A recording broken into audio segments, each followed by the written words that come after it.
नमस्कार साथियों, एक बार फिर से आप सभी का स्वागत है और एक बार फिर से हम लोग जुड़े हैं आपके कुछ सवालों के जवाब देने के लिए।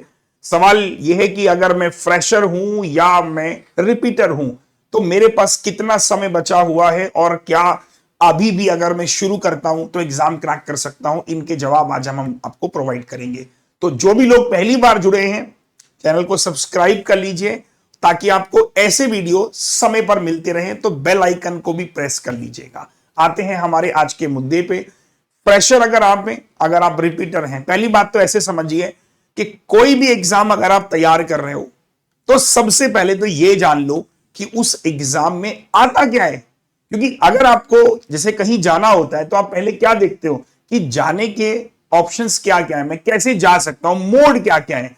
तो आपको आज हम यही बताएंगे कि भाई देखो ये आपका सिलेबस है, इतना समय बचा रहा है और ये एग्जाम की डेट्स हैं। और रिपीटर हो या फ्रेशर हो आप ऐसे कर सकते हो। तो पहले सबके वेलकम कमेंट्स लेते हैं और फिर वन बाय वन करके स्टार्ट करते हैं। Sir over to you. मैं आज सोच भी रहा था कि मैं वेलकम कमेंट्स नहीं दूंगा क्योंकि सर ये लोग 1.4 में भगा भगा के देखते हैं है ना। लेकिन खैर नमस्कार, आप सब लोगों का स्वागत है एग्जाम ट्यून चैनल पे। और भाई एक चीज तो है, आप सब ध्यान रखिएगा कि कोशिश हमारी यही है हर कैटेगरी के जो एस्पिरेंट्स हैं उनको हम लोग सर्व कर सकें। एक्स सर्विसमैन, फ्रेशर्स, जो रिपीटर्स हैं, ठीक है, उन सबको हम लोग जो यहाँ पे केटर कर सके। उम्मीद यही है, पूरा वीडियो जरूर देखिएगा क्योंकि आपके लिए चाहे आप रिपीटर हो चाहे फ्रेशर हो, कुछ ना कुछ आपके लिए चीजें जरूर निकल करके आएंगी। अर्पित नहीं सर, बड़ी खुशी है जब से हम लोगों ने ये इनिशिएटिव किया है।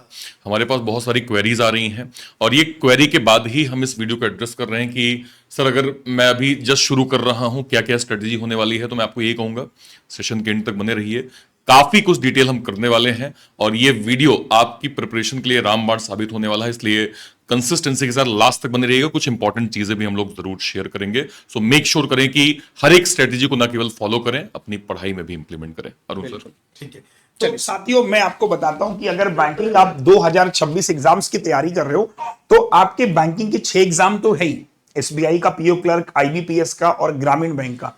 साथ ही साथ एलआईसी, आरबीआई और स्पेशलिस्ट ऑफिसर, ये 3 और जुड़ जाते हैं। तो बैंकिंग के ना साल भर में मिनिमम 10 से 12 एग्जाम होते हैं बच्चों। अब आप सोचिए कि प्रोबेबिलिटी कितनी है। साल भर में 40,000 प्लस वैकेंसी आती है। एग्जाम का शेड्यूल बड़ा रेगुलर है। अगर मैं आपको दिखाऊं कि एग्जाम्स की जो डेट शीट है तो कुछ एग्जाम की डेट शीट में टेंटेटिव आपको बताऊं कि ये एग्जाम की डेट शीट है। अगर आप फ्रेशर हैं, रिपीटर हैं तो इस डेट में एग्जाम होने हैं। मतलब ये पता चल रहा है कि एग्जाम की डेट्स अगर ये हैं। ये वीडियो आज हम अप्रैल में कर रहे हैं, पूरा अप्रैल आपके पास है, मई, जून, जुलाई, 4 महीने हैं आपके पास। और 4 महीने में क्या नहीं हो सकता है यार, आप खुद सोचिए। लग के करोगे तो सर मैं कहता हूं कि वो कहते हैं ना, दशरथ मांझी एक छैनी हथौड़ा लेके पहाड़ खोद दिया। भाई इंसान में लगन होना, जुनून होना अगर, तो वो क्या नहीं कर सकता। बस वो लगन और जुनून आपके अंदर आज हम भरने आए हैं कि ये 4 महीने आप फ्रेशर हो या रिपीटर हो आप कर सकते हो। कैसे, आइए मैं करके समझाता हूं। सबसे पहले क्वांट देखिए बच्चों। आप अगर क्वांट देखोगे तो आपको दिखेगा कि यार प्रीलिम्स और मेंस के सिलेबस की सिमिलरिटीज देखना। ठीक है बच्चों, अगर मैं आपको बताऊं कि स्पीड मैथ्स आप देखोगे, simplification, approx, number series, quadratic, यहां से शुरू करो आप 4 चैप्टर, ये आपको 15 मार्क्स का वेटेज दे रहे हैं। डीआई जो प्री में आती है, टेबल, बार, लाइन, पाई और किसलेट, बस प्री में यही आती है। अर्थमेटिक की बात करूं तो percentage, ratio, average, mixture, pipe and cistern, time and work, time and distance, profit loss, SI CI, partnership, mensuration, permutation, combination, data sufficiency, quantity comparison. ये जो सिलेबस है ये प्री का सिलेबस है ऊपर। मेंस में क्या हो जाता है बच्चों कि प्री का तो सिलेबस है ही, साथ ही साथ क्वाड्रेटिक इक्वेशन, नई टाइप की, नंबर सीरीज, नए पैटर्न का, ग्राफ डीआई, मिस्ड हो गया, मिसिंग हो गया, लॉजिकल हो गया, arithmetic based DI, data sufficiency, statement, DS है ना, 3 स्टेटमेंट, 2 स्टेटमेंट, और परमुटेशन, कॉम्बिनेशन, प्रोबेबिलिटी, बाकी एडवांस लेवल का आपको देखने को मिलता है। मेरा कहना यह है कि आप आने वाले समय में इस सिलेबस को पढ़िए, एक एक चैप्टर को उठाइए, एक एक चैप्टर को पढ़िए। सर क्वांट में सिर्फ 2 काम करने हैं। पहला काम सिलेबस को पढ़ना है एंड द सेकंड काम उस सिलेबस को रिवाइज करना है। मैं अपने आप को एक टारगेट दूं कि आज से मैं शुरू कर रहा हूं और मैं एक बैच पकड़ लेता हूं, उस बैच में सर ये टॉपिक आपने करवाए हो तो प्लीज रिकमेंड करो। तो मैंने कहा कि भाई तू नीट 2026 कर ले, बैंक महापैक के अंदर वो मिल जाता है। ठीक है जी सर, मैंने वो बैच से पकड़ा और मैंने 2 महीने का टारगेट लिया कि रोज रात में, सुबह, दिन, दोपहर 2-2 घंटा करके पढ़ूंगा और मैं आने वाले 2 महीने यानी कि 60 दिनों में सारा सिलेबस को रट लूंगा और अगले 2 महीने इतना रिवाइज करूंगा, इतना रिवाइज, मतलब कोई मुझसे पूछे ना, मैं एक एक बैच में अगर आपको बताऊं परसेंटेज कोई मुझसे पढ़ता, मैंने 175 सवाल कराए, सोचिए 175 question I have taught in the batch. अब आप खुद सोचो कि यार 175 करने के बाद कोई किताब की जरूरत नहीं, कोई टेस्ट सीरीज नहीं, क्योंकि सब कुछ करा दिया, फिर भी मैं बोलता हूं उसके बाद भी प्रैक्टिस करो ना, सर आपका लेवल कहां होगा आप खुद सोचो। शर्तें क्या है कि वो चीज आपको जब आपके सामने होती है ना, जब आप पढ़ते हो उसको, तब पता चलेगा आपको। तो मैं आपको यही बोलूंगा 4 महीने अगर आप फ्रेशर हैं, उठाइए, लगिए, तैयार कीजिए। ये मत सोचिए कि यार इतने लोग हैं जो मुझसे इतने सालों से तैयारी कर रहे हैं। भाई मैं तो एक ही चीज समझता हूं, जिसका एग्जाम क्लियर हो रहा है और जिसका नहीं हो रहा है, उसमें ये 3 कमियां हैं। पहली कमी होती है उसकी प्रैक्टिस, है ना, पहली कमी है उसकी प्रैक्टिस, कि वो प्रैक्टिस ही नहीं कर रहा है, मतलब पढ़ लिया तो पढ़ लिया, ठीक है। दूसरी कमी होती है बच्चों उसमें पेशेंस, ठीक है, दूसरी कमी है पेशेंस, ठीक है। 2-3 कमियां हैं जिससे बच्चा क्या होता है बच्चों, हर बार लैग करता है। जो हर बार लैग कर रहा है ना, वो प्रैक्टिस कम करता है। पेशेंस का मतलब होता है उसको विश्वास ही नहीं है, मतलब पढ़ा जा रहा है, थोड़ा धैर्य भी रखे, चीजों को बनने में वक्त लगता है। और तीसरा क्या है बच्चों, एक तो आपका प्रैक्टिस हो गया, पेशेंस हो गया, और तीसरा है आपका टाइम मैनेजमेंट। टाइम मैनेजमेंट क्या होता है सर, कि मैं किस क्वेश्चन को कितना टाइम दूंगा, मैं किस सब्जेक्ट को कितना टाइम दूंगा, मेरा कौन सा सब्जेक्ट अच्छा है, कौन सा सब्जेक्ट खराब है, किस सवालों को मुझे स्किप करना है, that comes in the category of time management. तो मुझे 3 चीजों पे काम करना है। पहले कि मैं जो फ्रेशर हूं अगर, तो फ्रेशर बच्चों को तो सिलेबस पहले पढ़ना है, then they have to do practice, जितना कर सकते हो। थोड़ा पेशेंस रखिए कि यार इतना जल्दी सब कुछ नहीं मिलता, थोड़ा सा धैर्य, एक एग्जाम दिया उससे लर्निंग लीजिए, वो चीज दूसरे में इंप्लीमेंट कीजिए। साल भर में 10 एग्जाम आप दे रहे हो, कोई एक तो निकल ही जाएगा ना सर। दूसरा टाइम मैनेजमेंट, ऐसा ना हो कि पूरा दिन वीडियोस में चला जा रहा है। ये समझना जरूरी है कि मेरा रीजनिंग अगर अच्छा है तो ठीक है, रीजनिंग को जल्दी जल्दी खत्म करता हूं, बाकी मैं फिर अदर सब्जेक्ट को और ज्यादा टाइम दूं। या मेरा मैथ्स ज्यादा खराब है तो मैथ्स थोड़ा ज्यादा टाइम दूं, या मैथ्स में भी डिसाइड करूं कि यार ये क्वेश्चन को जल्दी बना सकता हूं, इनको देर में बनाऊंगा, तो इस तरह के टॉपिक फिलहाल के लिए प्री करूं। स्ट्रैटेजी का पार्ट होता है बच्चों। आजकल सोचिए टीचर आपको इतनी स्ट्रैटेजी दे रहा है, तब भी आप सिलेक्शन नहीं ले पा रहे हो, तो ये सर हमारी कमी है। ठीक है बच्चों, बाकी लग के करो। अगर आप रिपीटर भी हैं, मैं रिपीटर वाले बच्चों को भी बोलना चाहूंगा कि अगर आप रिपीटर हैं बच्चों, रिपीटर का क्या मतलब हुआ कि मैंने पिछले साल एग्जाम दिए और मेरा सिलेक्शन नहीं हुआ। तो मेरा सिलेक्शन क्यों नहीं हुआ, सबसे पहले आप अपने पॉइंटर्स लिखो कि मैं किस में फेल हुआ। मैथ्स में हुआ, रीजनिंग में हुआ, इंग्लिश में हुआ, किस में फेल होता हूं। मेरे को जवाब मिला कि यार मैं मैथ्स में फेल होता हूं। मैथ्स में क्यों फेल होता हूं, मैथ्स में भी क्या, मैथ्स में भी क्या, मैंने कहा मैथ्स में अर्थमेटिक। अब दूसरा, अर्थमेटिक में भी क्या, मतलब अर्थमेटिक में भी क्या। अब अर्थमेटिक में मैंने कहा सर स्पीड, अर्थमेटिक में मैंने कहा स्पीड। तो स्पीड कैसे होगी अच्छी, स्पीड कैसे होगी अच्छी, तो मैंने कहा स्पीड अच्छी होगी जब मैं क्वेश्चंस करूंगा, जब मैं क्वेश्चंस की क्वालिटी करूंगा। तो ये समझना इस जरूरी है ज्यादा, है ना। तो रिपीटर्स वालों को भी ये ध्यान रखना है कि आप बस थोड़ा सा कंसिस्टेंट हो जाइए, क्योंकि आपके साथ जो सबसे बड़ा प्रॉब्लम है वो है आपकी कंसिस्टेंसी, कि आप 2 दिन पढ़ते हो, 4 दिन बाद छुट्टी ले लेते हो, क्योंकि आपको बार बार ये लगता है कि मेरे को तो आता है सब। रिपीटर वालों के साथ में ये बड़ी प्रॉब्लम है, उनको हर बार ये लगता है कि मुझे सब आता है। तो सर आपको कंसिस्टेंट रहना है, रेगुलर रहना है, और अपने एक स्लॉट को फिक्स करके रोज पढ़ना है। ठीक है, अर्पित सर आ जाइए। Thank you so much sir. देखिए, जब हम फ्रेशर की बात करते हैं तो फ्रेशर का मतलब क्या है कि आप अभी जस्ट ग्रेजुएट हुए होंगे, आप फाइनल ईयर में होंगे, आप एक सर्विसमैन है, आपने भी सोचा, प्लान किया है कि मुझे ना बैंक की तैयारी करनी चाहिए।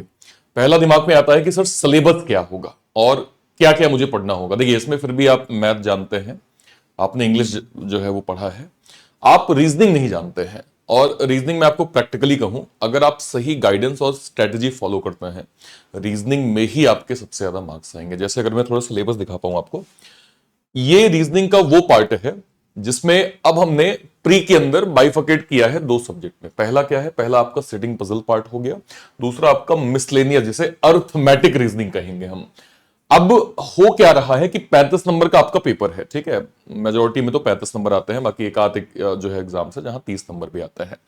35 में से मिनिमम 20 नंबर का पैटर्न अभी आप सिटिंग पजल में देख पा रहे हैं, जिसमें आपका लीनियर है, जो है डुअल रो है, सर्कुलर है, स्क्वायर है। मैंने यहां पे 4 ही ऐड किए। अब अगर मैं लेटेस्ट पैटर्न को थोड़ा सा ऐड करूं तो मैं आपसे कहूंगा कि एक आपका लीनियर है, फिर एक सर्कल है, फिर इसके बाद सर्कल के बाद अगर हम जाएंगे स्क्वायर है, फिर एक ट्रायंगल है,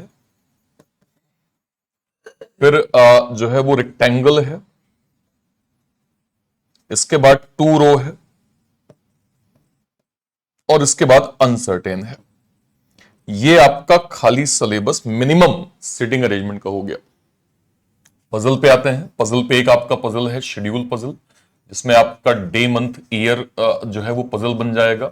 मतलब शेड्यूल के अंदर 3 पार्ट हैं, day puzzle, month puzzle, year puzzle. इसके बाद बॉक्स पजल है, फ्लोर पजल है, फ्लैट फ्लोर पजल है। इसके बाद अगर मैं जाऊं डेजिग्नेशन पजल है।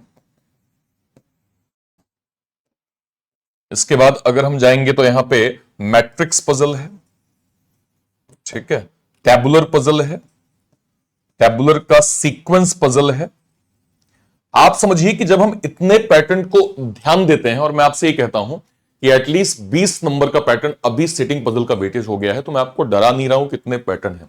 मैं आपसे कह रहा हूं कि अगर आपकी अप्रोच सिस्टमैटिक हो जाए, भाई अभी आपको यह डर है कि सर पजल किसी भी तरह की आ जाएगी तो क्या होगा, मैं आपसे कहता हूं कि अगर आप सिस्टमैटिक सर्कुलर की, मान लीजिए मैंने 2 क्लास ली, 2 क्लास में एक में मैंने बेसिक में सिंगल डायरेक्शन कवर कर लिया, एक में मैंने some people inside some people outside cover कर लिया।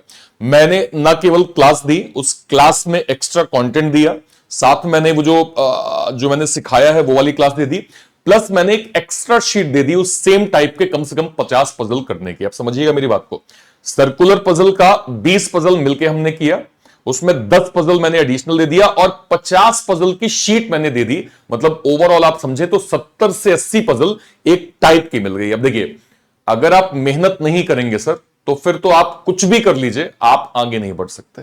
अगर मैं आपको कंटेंट लेवल सब कुछ एक साथ अलाइन करके दे रहा हूं, मैं कह रहा हूं कि सर इसको पढ़ लीजिएगा, रिवाइज कर लीजिएगा, तो अगर आप इतना कर लेते हैं, आप कॉन्फिडेंटली सिटिंग पजल के अंदर मार्क्स जो है वो गेन कर पाएंगे। अब आप समझिए ये चीज की अभी एसबीआई पीओ का पैटर्न चेंज हुआ था, और उसके बाद रीजनिंग सेक्शन ने सबसे ज्यादा जो है वो जो है बच्चों को चिंता में डाला कि भाई 30 में से 25-26 नंबर केवल और केवल सिटिंग पजल आई। इसका क्या मतलब है? इसका मतलब यह है कि अब हमें सिटिंग पजल को हम इग्नोर नहीं कर सकते।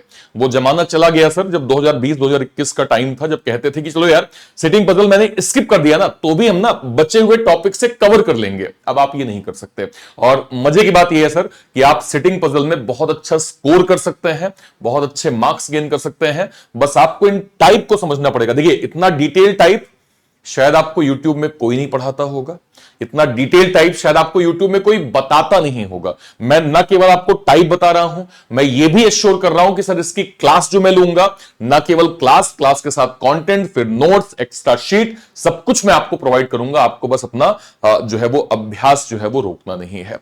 एक आपका सिटिंग पजल हो गया। दूसरा वो मिसलेनियस टॉपिक जो आपको मार्क्स देते हैं, जैसे alpha numeric series, blood relation, direction distance, order ranking, syllogism, coding decoding, inequality, alphabetical series. ये बचे 15 नंबर का जो है वो क्या कहते हैं मार्क्स है। और यहां भी मेरी सेटिंग पजल वाली अप्रोच ही है कि मैं आपसे कहता हूं कि आप बिगिनर हैं, अच्छी बात है सर, आपको नहीं पता कि सिलॉग क्या है, आपको नहीं पता कोडिंग डिकोडिंग क्या है, आपको नहीं पता कि अल्फा न्यूमेरिक सीरीज के 3 पैटर्न होते हैं, जो कि एक अल्फा न्यूमेरिक जिसमें लेटर नंबर सिंबल होते हैं, एक लेटर की सीरीज और एक नंबर की सीरीज। तो कोई बात नहीं सर, मैं आपसे कहता हूं कि ये सारा कंटेंट मैं आपको सिस्टमैटिक दूंगा, बस आपको पढ़ना है सर।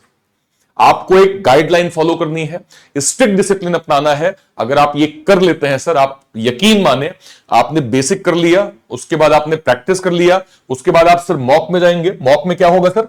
शुरुआत आप करेंगे सेक्शनल मॉक से। हमेशा ध्यान रखिएगा सर, कभी भी जब आपका बेसिक कंप्लीट हो जाए डायरेक्टली आप मॉक में कभी मत कूदिए, हो सकता है आपका कॉन्फिडेंस डाउन हो जाए। मैंने आपसे कहा कि मैंने सर्कुलर का बेस करवाया, एक्स्ट्रा कंटेंट दिया और शीट दे दी, 70-80 पजल मैंने दे दिया। इसके बाद जब आप सर्कुलर का बेसिकली सेक्शनल देंगे तो शायद आप कॉन्फिडेंस के साथ कर पाएंगे और अच्छे मार्क्स गेन कर पाएंगे। तो सभी टॉपिक का सेक्शनल मॉक आपने किया, जब ये आपका कंप्लीट हो जाता है उसके बाद आप जाएंगे फुल मॉक देने, और जैसे ही आप फुल मॉक देंगे तो आप जो है वो अच्छे खासे स्कोर और मार्क्स जो है वो गेन यहां पे कर पाएंगे। ठीक है सर।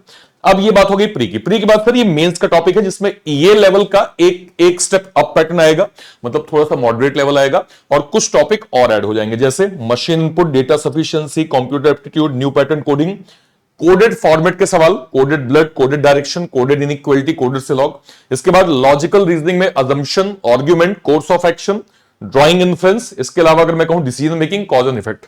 ये वो टॉपिक है सर जहां पे स्पीड काम नहीं आती, कॉन्सेप्ट काम आता है, इन डेप्थ जो है वो क्लैरिटी काम आती है। और मैं फिर ये एश्योर करता हूं सर कि मैं आपको इन सभी टॉपिक का सिस्टमैटिक कंटेंट दूंगा। आप बिगनर हैं, बिल्कुल निश्चिंत रहें सर। आप अगर डिसिप्लिन फॉलो करना जानते हैं, आप कंसिस्टेंसी मेंटेन करना जानते हैं, तो मैं आपको बहुत कॉन्फिडेंटली कह सकता हूं कि आप प्री के अंदर भी रीजनिंग में बहुत अच्छा मार्क्स करेंगे, मेंस के अंदर भी रीजनिंग में बहुत। अभी हमने सर जो है वो लेटेस्ट में रिपीटर बैच लॉन्च किया। उस बैच की मेन खासियत ही ये है कि उसमें आपको मोस्ट एक्यूरेट कंटेंट जो आपकी प्रिपरेशन को नेक्स्ट स्टेप पे ले जाएगा, हम वो प्रोवाइड कर रहे हैं सर। हमारे एक्स सर्विसमैन सर लोगों के लिए हमने ऑलरेडी जो है वो ex serviceman foundation batch launch किया हुआ है। लेटेस्ट में 2-3 बैचेस हमारे लॉन्च होने वाले हैं। तो सब कुछ सर आपको प्लेटफॉर्म पे मिल रहा है। आप ये श्योर करिए कि आप कंसिस्टेंसी मेंटेन करने के लिए तैयार हैं कि नहीं। अगर आप कंसिस्टेंट हैं सर, आप रीजनिंग के अंदर, चाहे आप बिगनर हो, आप रीजनिंग का आर नहीं जानते, मैं आपसे कहता हूं कि मैंने आपको सिस्टमैटिक प्लान दे दिया, आप रीजनिंग में सबसे बेहतर, सबसे अच्छे मार्क्स जो है वो गेन कर पाएंगे। उम्मीद करते हैं आपको ये समझ में आया होगा। बात करते हैं अब इंग्लिश की स्ट्रेटेजी की, और हम बुलाते हैं हमारे महारथी संतोष कुमार रे सर को, क्योंकि इंग्लिश में बहुत प्रॉब्लम बच्चों को होती है, चाहे वो एक्स सर्विसमैन हमारे सर लोग हों या बिगनर सर लोग हों। तो संतोष सर की वो यूनिक स्ट्रेटेजी जो आपको इंग्लिश में अच्छे मार्क्स दिलाएगी sir. Thank you Arpit sir. और एक चीज तो अच्छी हो रही है कि मैथ्स और रीजनिंग के बाद हम लोग इंग्लिश के बारे में डिस्कशन करने जा रहे हैं, क्योंकि सबसे पहली चीज जो मैं आपको समझाना चाहता हूं, और आप अपने दिमाग में ये बात रख लें कि मैथ्स और रीजनिंग प्रैक्टिकल सब्जेक्ट्स हैं, ठीक है, और सब्जेक्ट्स हैं। लेकिन जब हम इंग्लिश की बात करते हैं ना, तो इंग्लिश की जब हम बात करते हैं तो आप ये मान करके चलें कि इंग्लिश अब आपका क्या हो चुका है, अब ये आपका इंग्लिश लैंग्वेज हो चुका है, ठीक है।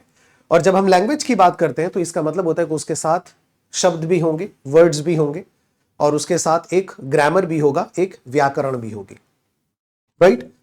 इसलिए इंग्लिश की जो प्रिपरेशन होती है वो मैथ्स, रीजनिंग या फिर जनरल अवेयरनेस, जो भी आप बोले, उनके रास्ते से बिल्कुल थोड़ा सा अलग हट करके होती है।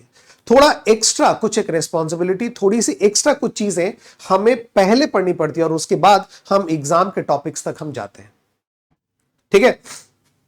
सबसे पहले हम लोग एग्जाम के प्रीलिम्स के सिलेबस की हम लोग यहां पे बात करते हैं। देखिए, रीडिंग कॉम्प्रिहेंशन, ठीक है, आप देख सकते हैं reading comprehension, cloze test, para jumbles, sentence arrangement, passage, paragraph, sentence completion, grammar में verb, tenses, articles, non finite, finite verb, nouns and pronouns है, एडजेक्टिव्स हैं, एडवर्ब्स हैं, पैसिव एंड एक्टिव वॉइस के ऊपर क्वेश्चंस आते हैं, प्रीपोजिशन, कंजंक्शन है, vocab based सारा का सारा सिनोनिम्स, एंटोनिम्स जो है वो पूछा जाता है, ठीक है। और वोकैब के ऊपर बेस्ड अगर हम बात करें तो फिल इन द ब्लैंक्स हैं आपके, उसके बाद आपके दूसरे टाइप के क्वेश्चंस जो ग्रामर के ऊपर पूछे जाते हैं, एरर डिटेक्शंस हैं, फिर वर्ड स्वैप है, वर्ड रिप्लेसमेंट है, phrase replacement, match the column है, सेंटेंस कंप्लीशन है। ये पूरा का पूरा जो है ये आपको प्रीलिम्स का है, और उसके साथ साथ मेंस का भी आपका ऑलमोस्ट सेम ही आपको चीजें पूछी जाती है, बस उनके जो पैटर्न और उनके लेवल में डिफरेंस आपको देखने को मिलेगा, ठीक है।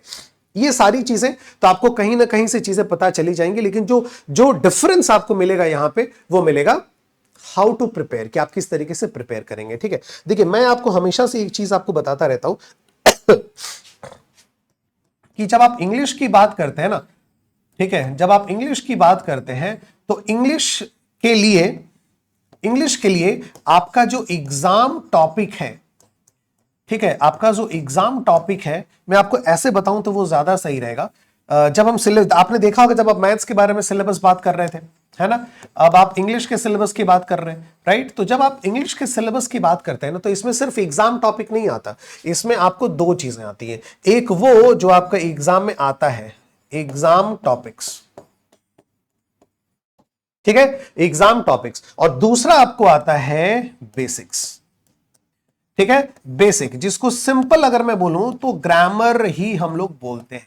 जब बोलते हैं ना कि सर मेरी बेसिक इंग्लिश की थोड़ी सी पुअर है, मेरा फाउंडेशन थोड़ा सा वीक है, तो एक्चुअली आप तो किसकी बात कर रहे होते हैं? आप बात यही कर रहे होते हैं सर कि मेरा ग्रामर जो है वो वीक है ना, मैंने ग्रामर नहीं पढ़ी। जनरली हम लोग यही बोलते हैं। याद रखिएगा, जो बैंकिंग इंग्लिश होती है उसमें बहुत ज्यादा डीप डाउन जाकर के ग्रामर नहीं पढ़ना है। मैं आपको यही बताना चाहता हूं, आज से 6 साल 7 साल पहले का वो खत्म हो गया वो ट्रेंड जहां पे प्योर ग्रामर बेस्ड हम लोग चीजें पढ़ते थे। वैसे ही क्वेश्चंस भी आते थे, थोड़ा बहुत क्वेश्चन आ जाता था ग्रामर के ऊपर, क्वालिफाई कर जाते थे, बात खत्म। लेकिन आज अगर आप देखिएगा तो इंग्लिश जो है वो बहुत कॉम्पिटिटिव हो चुका है, इंग्लिश के स्कोर जो है वो बहुत कॉम्पिटिटिव हो चुके हैं। आज एक बॉटम लाइन अगर मैं यहां पर बोलूं कि भले ही आपके रीजनिंग में बच्चों के नंबर्स ज्यादा आते हैं, ठीक है, लेकिन आप ये चीज हमेशा याद रखिएगा कि बैंकिंग में सिलेक्शन आपका कभी नहीं हो सकता, इम्पॉसिबल है आपका सिलेक्शन बैंकिंग में लेना अगर आपकी इंग्लिश कमजोर है।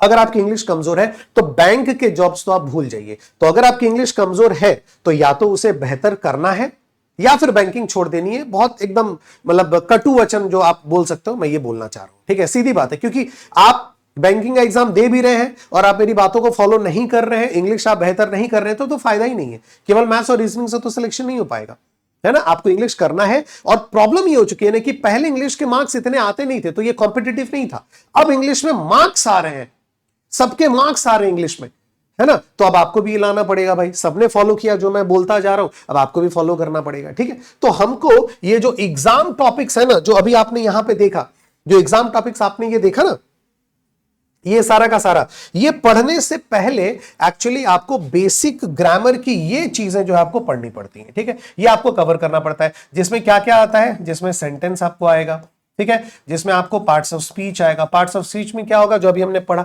Noun, pronoun, verb, adverb, adjective, conjunction, preposition, ठीक है। पार्ट्स ऑफ स्पीच खत्म होते ही उसके बाद हम लोग टेंस पे चले आएंगे, ठीक है। टेंस के आने के बाद उसके बाद जेरंड और इन्फिनेटिव एक चैप्टर है, जेरंड और इन्फिनेटिव, ये एक चैप्टर आपका है, ठीक है। और उसके बाद एक और बचेगा, and that will be article. तो ये 5 चैप्टर जब आप ये 5 सेक्शन जब आप खत्म करेंगे तो इसका मतलब होगा कि आपने ग्रामर जो है वो पूरी तरीके से पढ़ ली, ठीक है, आपने पढ़ लिया। और हमेशा याद रखिएगा कि ये वाला जो सेक्शन होगा आपका, दिस सेक्शन, ये वाला जो सेक्शन होगा, it is always one time, ये केवल वन टाइम होगा। सर ऐसा क्यों कह रहे हैं कि ये सिर्फ आपको वन टाइम ही पढ़ना? इसलिए कह रहा हूं मेरे बच्चे, ठीक है, इसलिए कह रहा हूं सर, क्योंकि ग्रामर पे डायरेक्ट जो क्वेश्चंस है ना, अब आपके एग्जामिनेशन में बहुत ज्यादा नंबर के नहीं आते, ठीक है। ग्रामर के डायरेक्ट क्वेश्चंस अगर मैं बोलूं डायरेक्ट, और ग्रामर का भी जो क्वेश्चन आता है वो कैसा आता है कि what is a sentence and how many types of sentences are there, ऐसा नहीं आता है। Write two examples where a preposition has been used as a phrase, या फिर हम ये बोल सकते हैं an adverb has been used as in conjunction, ऐसा कुछ नहीं पूछा जाता। सिंपल आपको एरर्स पूछे जाते हैं। इसका मतलब जो भी चैप्टर्स मैंने यहां पे लिए हैं, टोटल जो 10 चैप्टर्स है यहां पे, 7 चैप्टर्स आपका पार्ट्स ऑफ स्पीच में, 8, 9, 10, और इसका कॉन्सेप्ट आपको पढ़ना है।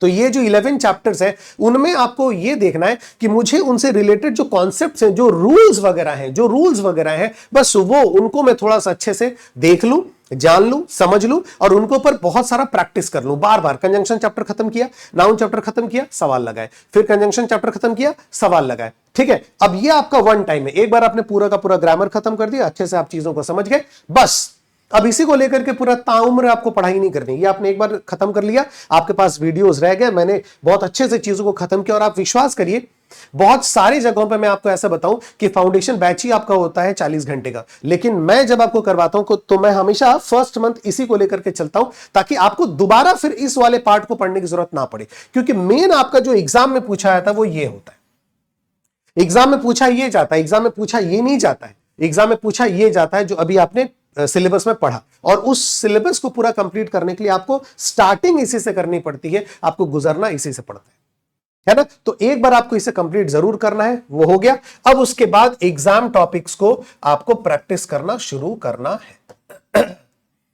ठीक है, एग्जाम को आप प्रैक्टिस यहां पे शुरू करना है। इसके साथ साथ एक चीज का बहुत ध्यान रखना है आप सब लोगों को कि इसके साथ साथ आपको डेली प्रैक्टिस, मतलब डेली एक्टिविटी, जो मैं आपको बोल दूं कि ये डेली की एक्टिविटी आपकी है। आप जब भी मेरी इस बात को सुन रहे हैं, चाहे आज सुन रहे हैं, जब भी आप याद रखिएगा मेरे इस शब्दों को, आप जब भी सुन रहे हो उसी दिन से आप याद करिएगा कि आपको उसी दिन उसी टाइम से डेली एक्टिविटी दो चीज करनी है, एक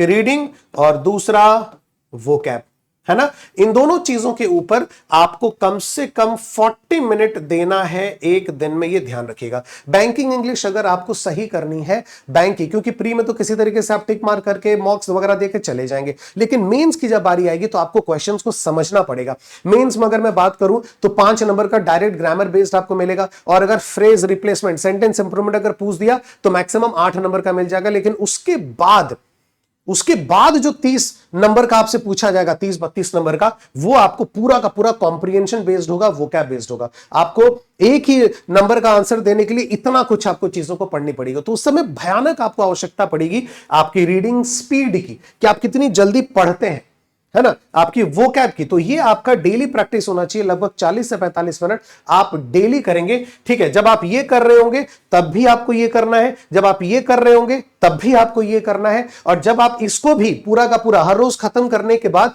जब आप साथ में मॉक लगा रहे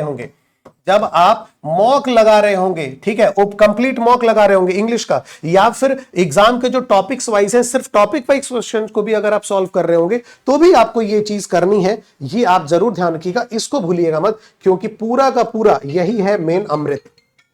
ये आपको ध्यान रखना है। ठीक है, समझ में आ रही है मेरी बात? क्लियर हो गया? डन? ठीक है, यही वाली चीज आपको यहां पे रखनी है, और इस तरीके से आपको यहां पे आगे बढ़ना है, और यही वो तरीका है जिससे आप बहुत अच्छी तरीके से इंग्लिश को कवर कर सकते हैं। बाद बाकी मैं तो हूं ही यार, है ना, मैं तो हूं ही बिल्कुल एकदम। मैं जैसे श्री कृष्ण ने कहा था ना कि भाई मैं लड़ाई नहीं करने जाऊंगा, तुम ही लड़ोगे, लेकिन मैं हूं।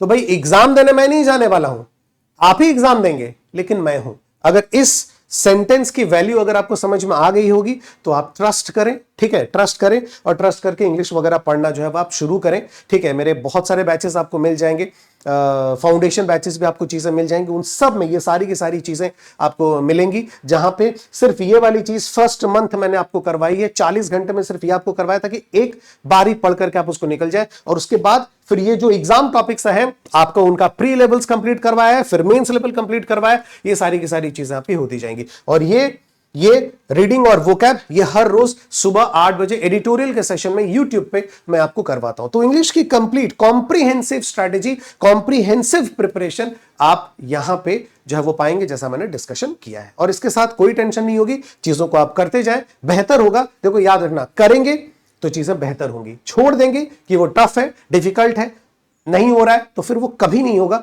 ये ध्यान रखिएगा। और ये एक बिल्कुल एक्सपेरिमेंटेड, वेरीफिएबल ये एक आपको तरीका है जिससे हर एक सेक्शन आप इंग्लिश का कवर करते हुए चलेंगे। ठीक है Arpit sir? Thank you sir, thank you so much sir. तो ये हमारी कंप्लीट एक स्ट्रेटेजी मैथ, रीजनिंग और इंग्लिश तीनों की हो गई। अब देखिए, कई बच्चों का ये सवाल होता है कि सर मैं फ्रेशर हूं, मैं अभी एक सर्विसमैन, मेरी सर अभी 1 साल की सर्विस बची है, मेरा जस्ट रिटायरमेंट हुआ है, या मैं अभी सर फाइनल ईयर में हूं, मुझे क्या करना चाहिए? देखिए, स्ट्रेटजी आपने समझ ली। हम ऑलरेडी सर बहुत सारे जो हमारे क्या कहते हैं अलाइन बैच हैं वो ऑलरेडी चल रहे हैं सर। अभी इस साल अभी LIC भी एक्सपेक्टेड है, IBPS क्लर्क का भी नोटिफिकेशन आएगा, SBI क्लर्क का भी नोटिफिकेशन आएगा। इसके अलावा अगर मैं कहूँ IBPS क्लर्क का भी नोटिफिकेशन आएगा, फिर PO लेवल के एग्जाम सारे लगे हुए हैं, और एक्स सर्विसमैन कैटेगरी में भी जो भी असिस्टेंट लेवल के एग्जाम्स हैं सर, उनको भी हम यहाँ पे डिटेल वे में कवर करेंगे। देखिए सर, मैं अगर यहाँ पे आपको इन डेप्थ सर दिखा पाऊं, ये हमारा सर एक आरएम फाउंडेशन बैच जो है हमने लॉन्च किया था सर। इस बैच में सर डिटेल स्ट्रेटेजी बिल्कुल बेसिक से सभी एग्जाम्स, आप चाहे क्लरिकल लेवल एग्जाम को टारगेट कर रहे हैं, पीओ लेवल एग्जाम को टारगेट कर रहे हैं, सारे के सारे बैचेस जो है वो आपको मतलब कंटेंट इस आरंभ में मिल जाएगा सर। लक्ष्य मेंस हमारा डेडिकेटेड मेंस का बैच है सर, मेंस की आप स्टडी प्रॉपर कर सकते हैं। इसके अलावा हमारा सर निर्माण IBPS clerk foundation batch launch होने वाला है। इसके साथ ही अगर मैं आपको दिखा पाऊं तो हमारा सर एक्स सर्विसमैन पलटन का बैच जो है वो लॉन्च होने वाला है। ये हमारा सर पलटन आईबीपीएस जो है वो clerk ex serviceman foundation batch launch होगा। आरआरबी क्लर्क फाउंडेशन का सर हमारा बिल्कुल बेसिक से बैच स्टार्ट होने वाला है। RRB clerk foundation ex serviceman dedicated हम बैच लॉन्च करेंगे सर। हमारा elite SBI PO IBPS PO का बैच लॉन्च होगा सर। इसके अलावा अगर मैं देखूं आरबीआई असिस्टेंट का हम मेंस का बैच प्लान कर रहे हैं, साथ में RBI assistant ex serviceman mains का बैच भी यहां पे जो है वो प्लान होगा। तो सर इंस्टेड ऑफ दिस कि आप अलग अलग बैचेस को अवेल करें सर, हम आपको रिकमेंड करते हैं कि आपको हमारे जो है वो क्या कहते हैं जो सुपर पैक है सर, इसके साथ जाना चाहिए। सुपर पैक क्या है सर? सुपर पैक इकलौता ऐसा सब्सक्रिप्शन है जिसके अंदर सारे के सारे बैचेस का एक्सेस वन स्टॉप सॉल्यूशन में आपको प्रॉपर मिल जाता है, जिसको आप सर 1 साल के लिए 1649 जो है वो 1.5 साल के लिए 1999, 2 साल के लिए 27 जो है वो 76 यहां से आप अवेल कर सकते हैं। इसके अलावा सर हमने डेडिकेटेड हमारे जो एक्स सर्विसमैन सर लोग हैं, जो हमारे आर्मी नेवी और एयरफोर्स के रिटायर्ड सर लोग हैं, उनके लिए डेडिकेटेड हमने एक्स सर्विसमैन सुपर पैक जो है या सुपर नायक लॉन्च किया है। सुपर पैक क्या है सर? ये डेडिकेटेड एक्स सर्विसमैन के लिए जो है वो बैच क्या कहते हैं सब्सक्रिप्शन बनाया गया है सर। इसके अंदर अभी तक के जितने भी एक्स सर्विसमैन के बैचेस बन चुके हैं, करंट में जो ऑनगोइंग बैचेस चल रहे हैं और आने वाले टाइम पे भी जो भी एक्स सर्विसमैन के बैचेस लॉन्च होंगे, वो सब आपको सुपर पैक या सुपर नाइक के अंदर प्रॉपर जो है वो मिल जाएगा, जिसको आप 1 साल 1.5 साल और 2 साल के लिए प्रॉपर अवेल कर सकते हैं। कहां से आप अवेल कर पाएंगे सर? या तो इसी वीडियो के डिस्क्रिप्शन बॉक्स में जाइए, इसी वीडियो के, या फिर मान लीजिए सर अगर मैं आपको दिखा पाऊं, लेट सपोज सर, जैसे मान लीजिए मैं ऐसे गया जो है वो गूगल पे, ऐसे मैंने सर्च किया सर, मान लीजिए मैं यहां लिखता हूं sir exam tune, right sir. Let suppose मैं अगर यहां पे लिखूं सर, हाँ, तो ये एग्जाम ट्यून, ठीक है सर, ये हमारी वेबसाइट है। जैसे ही आप हमारी वेबसाइट पे जाएंगे सर, जैसे ही आप हमारे स्टोर पे जाएंगे सर, तो स्टोर पे सबसे पहले आपको बैंक महापैक मिल गया सर, ये बैंक महापैक की लिंक हो गई। जैसे ही आप इस पे क्लिक करेंगे सर, तो ये आपका सीधे सीधे एक्सेस हो गया सर। बाय नाउ पे आप जाएंगे, बाय नाउ पे आपको सर सीधे सीधे यहां पे ऑप्शन मिल जाएंगे। इसको अवेल करते समय, क्योंकि इसकी प्राइसिंग सर 1 साल 1.5 साल 2 साल की है, आपको फ्लैट सर 11% डिस्काउंट मिल जाएगा। आप कोड जो है वो यूज कर सकते हैं, चाहे आप संतोष सर के लिए SANTOSH, मेरे लिए ARPIT, या फिर आप ARUN, कोई भी कोड आप यूज करेंगे, आपको सर फ्लैट अच्छा खासा डिस्काउंट सर बैंक महापैक के अंदर प्रॉपर मिल जाएगा। इसके बाद अगर मैं जाऊं सर, जैसे आपने देखा बैंक महापैक, इसके ठीक बगल में सर हमारा एक्स सर्विसमैन सुपर पैक है। ये क्या है सर? ये डेडिकेटेड हमारे एक्स सर्विसमैन सर लोगों के लिए है। इसको भी आपने सर यहां पे क्लिक किया, क्लिक करके जैसे ही आप बाय नाउ पे जाएंगे, यहां पे आप ईमेल रजिस्टर करके सीधे आप जो है वो इंटर कर लेंगे बाय के लिए। तो जब आप बाय कर रहे होंगे सर, यहां भी आपको एक कोड जो है वो आपसे मांगेगा, तो आप सर चाहे तो SANTOSH संतोष, या फिर ARPIT अर्पित, या फिर ARUN अरुण, तीनों में से कोई भी कोड आप यूज करेंगे, आपको सर इंस्टेंट 11% का डिस्काउंट जो है वो एक्स सर्विसमैन सुपर पैक या फिर सुपर नाइक के अंदर भी प्रॉपर जो है वो मिल जाएगा। उम्मीद करते हैं सर आपको बहुत अच्छे से बिल्कुल बेसिक समझ में आ गया होगा। और कोई भी क्वेरी होती है इस वीडियो के कॉमेंट सेक्शन में अपनी बात आप जरूर रखिएगा। टिल देन, तब तक के लिए thank you so much, thank you so much, thank you so much. जय हिंद। Thank you, thank you, thank you.